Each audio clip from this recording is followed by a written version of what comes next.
I don't want to sit here anymore, Dad. I'm tired of just being watched. I want to try, just once, to dance like the others. The boy's voice cracked, soft but trembling with years of weight he shouldn't have carried at his age. His wheelchair sat tucked against the corner of the grand ballroom, the chandeliers above spilling golden light that never seemed to touch him. His father, Richard Hale, one of the richest men in the state, froze at the words.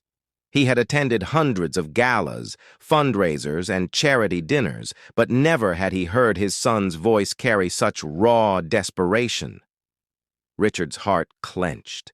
He stared at his son, Michael, 14 years old with a sharp mind but a body weakened by muscular dystrophy. For years, Richard shielded him, paid for the best care, surrounded him with comfort money could buy. But nothing filled the emptiness that lingered in his son's eyes when music played and other children twirled under lights he could never reach. "Michael," Richard whispered, his own voice heavy. "You don't have to." "Yes, I do." Michael's tone was firmer now, trembling not from weakness, but from a fire inside him. "Dad, I don't want to just sit and watch life happen. I want to feel it, even if it's only for a minute." For the first time, the billionaire father felt powerless. All his influence, his fortune, the world at his fingertips, and yet here, sitting beside his son, he was a man stripped of answers. His chest tightened as applause erupted across the hall. A group of dancers finished their routine, the crowd clapping with practiced cheer. Michael's eyes followed them, glassy with longing. It was then, through the blur of faces and glittering gowns, Richard noticed her. A waitress. Young, maybe mid-20s, with skin like polished mahogany and a posture worn from long shifts, yet her eyes held warmth that cut through the room's chill. She moved between tables with a tray balanced gracefully, offering drinks with a smile that wasn't forced. Her name tag read, Aisha. When she reached their table, she bent slightly and set 2 glasses down. Richard nodded absently, still lost in his son's words, but Michael tilted his head up, looking at her as though she carried an answer no one else could give. "Excuse me," Michael said softly. "Do you dance?" Aisha paused, caught off guard. She glanced at Richard, who immediately stiffened, protective. But Michael's eyes locked onto hers with a mixture of innocence and yearning that melted hesitation. "I do," she said finally, her voice calm, gentle. "Not like the professionals here, but I love music. I love moving to it." Michael's lips parted in the faintest smile. "Could you show me?" Richard's chair scraped as he shifted. "Michael, that's enough," he said firmly. His voice carried the authority of a man used to being obeyed. "She's working, son. Don't bother her." But Aisha didn't move away. She looked at Michael, then at Richard, and something stirred in her, a quiet courage that told her this moment mattered. She placed the tray on the nearest table and crouched so she was eye level with Michael. "You want to try?" she asked softly. Michael nodded, his throat tightening. Richard's jaw clenched. "Listen, miss." Aisha held his gaze, not with defiance, but with compassion that silenced him in a way money never could. "Sir, sometimes all a person needs is for someone to believe they can." The music shifted again, slower now, melodic. A love song hummed through the air, the kind that wrapped around the soul. Aisha stood and extended her hand toward Michael. For a moment he hesitated. His hands trembled. But then, slowly, he reached out, fingers brushing hers. The ballroom blurred. People still talked. Glasses still clinked. But for Michael, time stopped. With Aisha's steady guidance, he placed one hand in hers, the other on the armrest of his chair. She stepped lightly, her body moving as though inviting him into rhythm. "Feel the beat," she whispered. "Don't think about the steps, just feel." Michael closed his eyes. His chair didn't move like the dancers around him. His feet didn't lift. But in that instant, he was leading. Aisha swayed gently, allowing him to guide the motion of her steps with the smallest tilt of his hand. For the first time in his life, Michael wasn't the boy being pitied in the corner. He was part of the music. Tears welled in Richard's eyes. He stood there, his entire being unraveling as he watched. All the board meetings, business deals, and lavish parties, none of it prepared him for this. A waitress, someone society would say stood beneath him, had just given his son something he could never buy: dignity. As the song carried them, Michael whispered, barely audible, "I'm dancing, Dad. I'm really dancing." And in that fragile, beautiful moment, Richard's world shifted. He wasn't the billionaire with the biggest empire. He wasn't the man people envied. He was simply a father watching his son come alive. The crowd began to notice. Conversations hushed. Heads turned. Some smiled warmly, others looked puzzled. But Richard didn't care. His son was radiant, and Aisha, this quiet waitress with tired hands, had unlocked a piece of Michael's soul money had never touched. When the music faded, the room filled with silence more powerful than applause. Aisha gently released Michael's hand, her eyes glistening with quiet pride. "Thank you," Michael breathed, his cheeks wet but smiling. "You made me feel free." Richard swallowed hard, his voice cracking. "Miss, what you just did. I can't even—" He couldn't finish. For the first time in years, words failed him. Aisha shook her head gently. "It wasn't me. It was him. He just needed someone to say yes." Richard stared at her, something shifting deep inside him. For years he had built walls of wealth, convinced that money solved everything. But here was a truth so simple, it shattered him. Sometimes the greatest treasures in life came from the humblest acts of kindness. And as he looked at Aisha, this woman who had paused her shift to give his son dignity, he felt his own life changing too. Richard didn't sleep that night. He lay in his penthouse suite, staring out at the city lights that glittered against the black sky like diamonds scattered across velvet. But none of it dazzled him.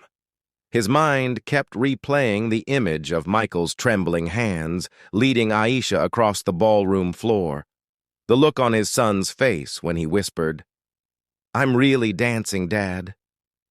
It tore through him. All these years, Richard thought he had been protecting Michael, shielding him from disappointment, from pain, from the judgment of others. But in reality, he had been imprisoning him in comfort. He had been feeding him safety when what his son needed most was courage. The next morning, Richard sat at the breakfast table across from Michael. The boy looked brighter than usual, though his body still carried its usual weakness. He toyed with a spoon, tapping it gently on the table, his eyes far away. "Dad," Michael said suddenly, do you think I could learn? Like really learn to dance?" Richard froze. The father in him wanted to say no, to shield him again, to spare him from heartbreak. But the man who had stood in that ballroom the night before, the man who had seen his son alive with joy, couldn't bring himself to deny him anymore. "I think," Richard said slowly, "that if you want to, then yes, we'll find a way." Michael's face lit up, his smile small but piercing. "Even if it's clumsy? Even if people laugh?" "Especially then," Richard whispered, "because sometimes the bravest thing you can do is let the world see you." Later that day, Richard did something he hadn't done in years. He returned to the hotel ballroom, not as a billionaire, not as a guest of honor, but simply as a father with questions. He asked to see Aisha. When she appeared, wearing the same uniform, her hair tied back neatly, she looked surprised to find him waiting. "Sir?" she asked cautiously. Richard straightened his shoulders, his voice quieter than usual. "I don't know how to thank you for what you did last night." You don't have to, she said softly. It wasn't for you. It was for him. I know, Richard admitted, lowering his gaze. And that's why I'm here. My son, he wants to learn. He wants to dance, and I don't even know where to begin. Aisha studied him for a moment. She saw something in his eyes, a vulnerability she hadn't noticed before. He wasn't the billionaire with the perfect suit in this moment. He was a man, a father, desperate to give his son what he couldn't provide himself. I'm not a professional teacher, she said carefully, but I know what it feels like to be overlooked, to want someone to believe in you even when the world doesn't. If he's willing, I'd be honored to help him. Richard exhaled, as though a weight had been lifted. You'd do that? Even with your work? Aisha smiled faintly. Some things matter more than shifts and tips. When Richard brought the news to Michael, the boy's reaction was like sunlight breaking through clouds. His whole body seemed to buzz with life. You mean it? She's going to help me? Yes, Richard said, his throat tight. She is. The following week, the sessions began. Not in a grand ballroom, not in some polished studio. Just in an empty space Aisha managed to borrow after hours, with nothing but a speaker, a wooden floor, and a determination that burned brighter than chandeliers ever could. At first, Michael's movements were stiff, awkward. His hands trembled as he tried to lead, his arms jerking unevenly. He grew frustrated quickly, his breaths shallow. I can't do it, he muttered after the third attempt, slumping in his chair. It looks stupid. I look stupid. Richard stepped forward instinctively, but Aisha raised her hand gently, stopping him. She crouched in front of Michael, her eyes calm. Listen to me, she said firmly. Every dancer looks awkward at first. Every single one. The only difference between someone who dances and someone who doesn't is that the first one doesn't quit. Michael's lip trembled. But they can move. I can't even stand. Who told you dancing was only about standing? Aisha countered. Dancing is about feeling, about telling the world your story with your body, whatever that looks like. You don't need legs for that. You just need heart. Richard's chest tightened again. He had spent millions on specialists, coaches, experts, but no one had ever spoken to his son like this. No one had given him power instead of pity. Slowly, Michael tried again. This time, his movements weren't graceful, but they were his. He raised his arm, guiding Aisha into a turn. His chair rolled slightly, the wheels squeaking, but his face glowed. He was laughing now. Really laughing. For weeks, they practiced. Some nights, Michael ended in tears from exhaustion. Some nights, Richard carried him home, his small frame trembling against his father's chest. But always he returned. Always. He kept trying. And always, Aisha reminded him, it's not about perfect, it's about free. One evening, after a long session, Michael looked at Aisha with wide, honest eyes. Why are you helping me? Really? Aisha hesitated. Then she sat beside him, her voice low. Because when I was little, I wanted to dance too. But my family couldn't afford lessons. People told me I'd never make it, that girls like me should focus on working, not dreaming. For years, I believed them. But when I saw you in that ballroom, I saw myself.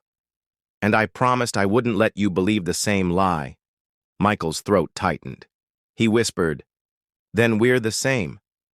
And Richard, standing in the shadows, realized this young woman had just given his son not only a dance, but something far greater. Connection. As days turned into weeks, Richard watched the two of them transform. Michael grew stronger in spirit, and Aisha's tired smile softened into something brighter. Richard himself began to change too.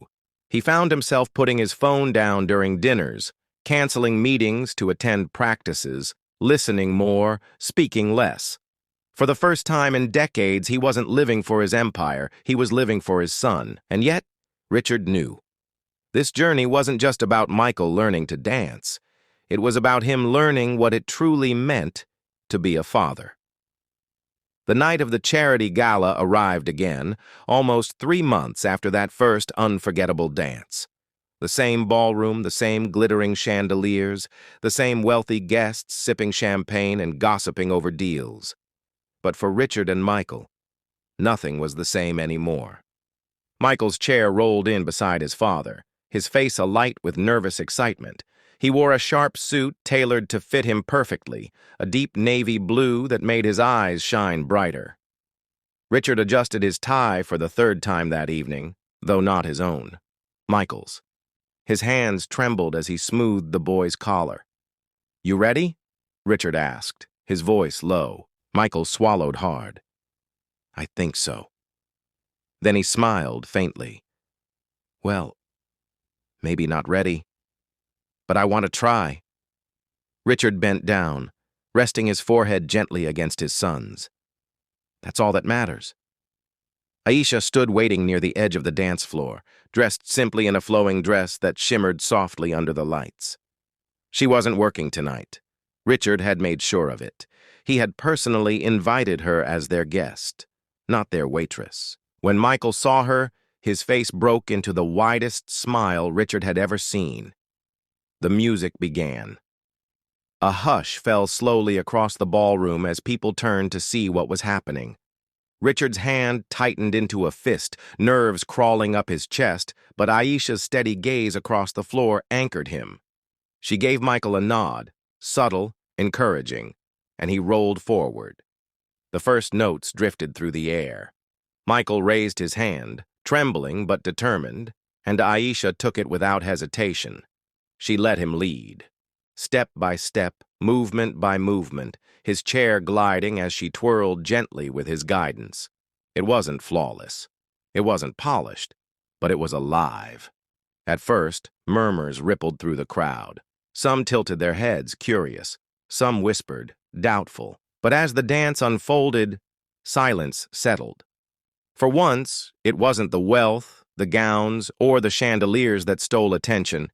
It was a boy in a wheelchair leading with more courage than anyone in the room had shown in years. Richard stood at the edge, his chest tight, his eyes wet. He had given speeches to thousands, closed billion-dollar deals, been applauded by men in suits who respected his power. Yet nothing in his life compared to the thunder in his heart as he watched his son. Halfway through the dance, Michael faltered slightly, his arm shaking. Aisha steadied him, whispering something Richard couldn't hear. Michael took a deep breath, lifted his chin, and kept going. The audience leaned in, captivated. When the song finally ended, there was no polite applause. Instead, the ballroom erupted in a standing ovation. Thunderous, genuine, unstoppable. People clapped until their hands ached, some wiping tears from their eyes. For once, they weren't applauding wealth or performance. They were applauding courage. Michael sat there, stunned, his chest heaving. He turned to Aisha, his eyes glistening. "I did it," he whispered. "I really did it." "You more than did it," she replied, smiling through her own tears. "You proved that nothing can stop a heart that refuses to give up." Richard couldn't hold himself back. He rushed forward, dropped to his knees, and wrapped his arms around his son, his voice breaking. "I've never been so proud of you in my life." Michael hugged him back, whispering into his father's ear, "Thanks for letting me try." But it wasn't just Michael who had changed that night. Richard knew he himself had been reborn. He had spent his life building towers of glass and steel, chasing numbers, protecting an empire. Yet a simple waitress, with no riches but endless compassion, had given him something he couldn't buy. A chance to see his son fully alive. Later, when the crowd dispersed, Richard found Aisha by the balcony. She leaned on the railing, her face lifted toward the night sky. "You changed his life," Richard said softly. Aisha shook her head. "He changed his own. All I did was hold out my hand." Richard's throat tightened. "You know, you changed mine too." She looked at him, surprised. "For years, I thought being a father meant protecting him from the world," Richard admitted, his voice raw. But I see now. It means giving him the chance to face it, to live it. You taught me that. Aisha smiled faintly. Sometimes the greatest gift isn't shielding someone. It's standing beside them when they step into the unknown. The billionaire nodded, a single tear sliding down his cheek. I'll never forget that. The night ended, not with contracts signed or power displayed, but with something far more valuable. A father who finally understood what mattered, a boy who believed in himself, and a young woman whose kindness had rewritten both their lives. And so, as the lights dimmed and silence returned, one truth lingered in Richard's heart, the kind of truth that stays with you long after the music ends. Sometimes the smallest hand, offered at the right moment, can lead us into the greatest dance of our lives.